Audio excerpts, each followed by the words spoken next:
ஒரு ஊரில் ஒரு அப்பாவும் பையனும் இருந்தாங்க.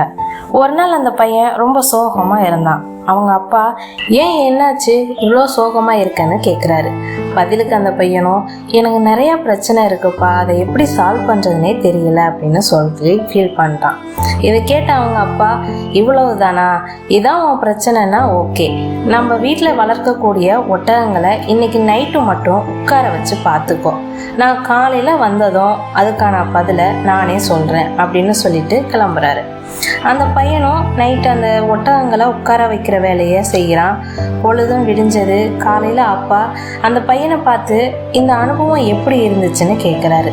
பதிலுக்கு அந்த பையன் சொன்னான், ரொம்ப மோசமாக இருந்துச்சுப்பான்னு. சில ஒட்டகங்கள் அதுவாக உட்கார்ந்து இருந்துச்சு, சில ஒட்டகங்களை ரொம்ப கஷ்டப்பட்டு உட்கார வச்சேன், இன்னும் சில ஒட்டகங்கள் என் பேச்சை கேட்கவே இல்லை, அதுக்காக எப்போ உட்காரணும்னு தோணுச்சோ அப்போ தான் உட்காந்துச்சுன்னு சொல்கிறான். அதுக்கு அவங்க அப்பா, மகனே, நீ உன் லைஃப்பில் ஃபேஸ் பண்ணக்கூடிய ப்ராப்ளம்ஸும் இந்த மாதிரி தான். சில பிரச்சனைகள் அதுவாக சால்வ் ஆகிடும், சில பிரச்சனைகள் கொஞ்சம் முயற்சி பண்ணாதான் சால்வ் ஆகும், சில பிரச்சனைகளை ரொம்ப பொறுமையாக இருந்து தான் சால்வ் பண்ண முடியும், ஆனால் எல்லா பிரச்சனைகளுக்கும் தீர்வு கண்டிப்பாக இருக்கும்னு சொல்கிறாரு. இந்த குட்டி ஸ்டோரி உங்களுக்கு பிடிச்சிருந்தா லைக் பண்ணுங்கள், சப்ஸ்கிரைப் பண்ணுங்கள், உங்களோட கருத்துக்களை கமெண்ட் பண்ணுங்கள். நான் உங்கள் இலக்கியா வெங்கட்.